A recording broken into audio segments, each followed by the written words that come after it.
बहुत सारे गैस बाहर निकलने लगे और पृथ्वी के चारों ओर वायुमंडल के रूप में झाग की रचना। लगभग 280 करोड़ वर्ष पहले स्टोमैटोलाइट ने प्रकाश संश्लेषण के बाद वायुमंडल में ऑक्सीजन को मुक्त किया। वायुमंडल में ऑक्सीजन के स्तर में निरंतर वृद्धि से 120 करोड़ वर्ष पहले एक से अधिक न्यूक्लियस वाले बहुकोशिकीय जीव का जन्म हुआ। इस क्रमिक विकास से प्लैटफॉर्म, जेलीफिश, स्टारफिश, नॉटिलॉइड से सागर के किनारे वाले अंचल में पौधे लहराने लगे। बहुत तेजी से विभिन्न प्रजातियों की कई मछलियां विकसित हुई। यहाँ जो विशाल मछली दिख रही है उसका नाम है डार्वियोस्टस।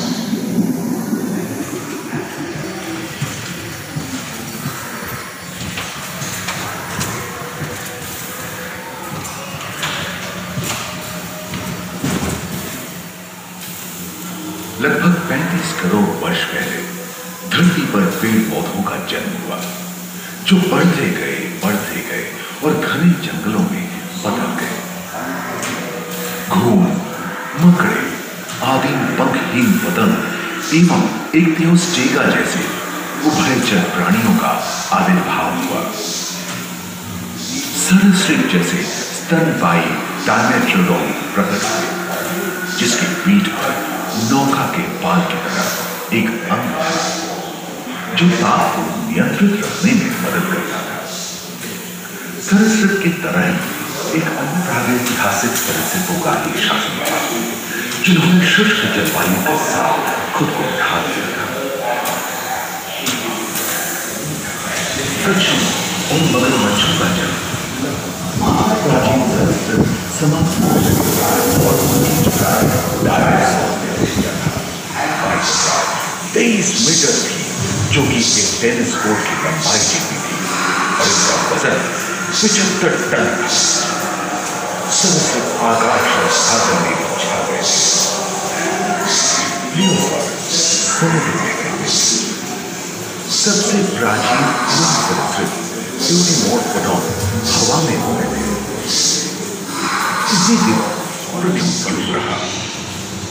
जलवायु में नमी की मौजूदगी से पृथ्वी पेड़ पौधों से भर उठी थी।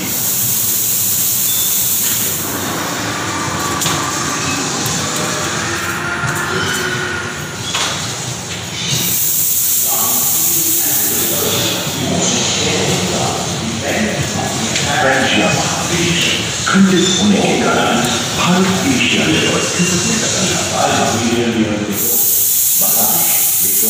हर जगह से ज्वालामुखी के रूप में नाम इसके बस आए भूकंप से विभिन्न भौगोलिक आकार एवं आकृतियां स्पाइनोसॉरस की पीठ पर नौका के पास एक अंक हुआ, जिससे वेलोसिराप्टर, गैलीपाइथस एवं ओविराप्टर जैसे छोटे डायनासोर ओलंपिक के 3 धावकों की तरह दौड़ सकते। पैरासाउरोपॉड और कोरिकोसॉरस के सिर पर गर्दन होती है। करीबन 5 मीटर लंबे पंख वाले टेरोनोडोन उड़ने एवं चलने में पाए। सुनने में विचित्र लगे, पर अधिकांश डायनासोर जैसे कि ट्राइसेराटोप्स और एंकिलोसॉरस शाकाहारी थे। लॉरेस्टा और गोंडवाना के 2 उभयचर एवं समुद्री गर्द के कठोर आवरण रॉकीज एवं अन्य पर्वत श्रेणियां निर्मित हुई।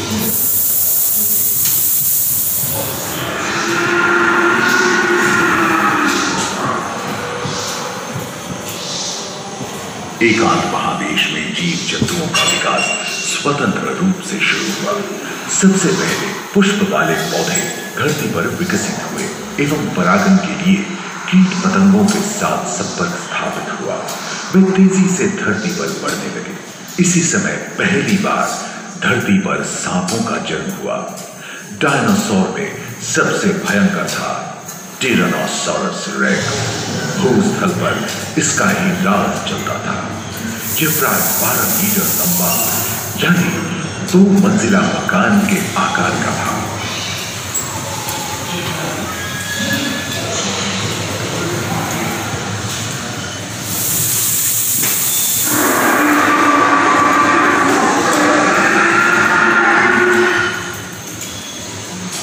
इनके हमले से बचने के लिए शाकाहारी डायनासोरस अपनी पूंछ के मुड़कर का इस्तेमाल करते। सभी डायनासोर प्राय 6 करोड़ वर्ष पहले विलुप्त हो चुके थे। एक अनुमान के अनुसार एक बहुत बड़ी भूमिका पृथ्वी से जा रही है, जिसके फलस्वरूप उत्पन्न फूल के विशाल मेघ में हजारों वर्षों तक सूरज की किरणों को धरती है।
तो ऐसे कई मौके रहे हैं जब उत्तरी गोलार्ध के अधिकांश हिस्से बर्फ की चादरों से ढक गए थे, जो आइस एज के नाम से जाना जाता है। हम आज ऐसे ही एक आइस एज में रह रहे हैं जो 20 लाख वर्ष पहले शुरू हुआ था। रोएदार गैंडे, रोएदार स्तनपायी और कस्तूरी गायों ने अपने शरीर के रोमों की सहायता से शीतल जलवायु के साथ तालमेल बैठा लिया था। पुष्ट गुंबद आकार के घोलनुमा ग्लाइकोडोन जैसे विशाल आर्madillo भी उन दिनों मौजूद थे। सिल्वर टूथ वाले बाघ और विशाल सिंग वाले हिरन जंगल में शान से विचरण करते थे। संभवतः सामने के दांत से मांस को चीरने फाड़ने में हुई अड़चन के कारण यह समय के साथ विलुप्त हो गए। वहीं दानव आकार के हिरन हिंसक जानवरों से बचने के लिए तेजी से नहीं भाग सकते थे, फलस्वरूप वे भी ओझल होते गए। इस समय से ही आधुनिक मानव का क्रमिक विकास शुरू हुआ और विशालकाय स्तनपायी प्राणी धीरे धीरे विलुप्त होने लगी।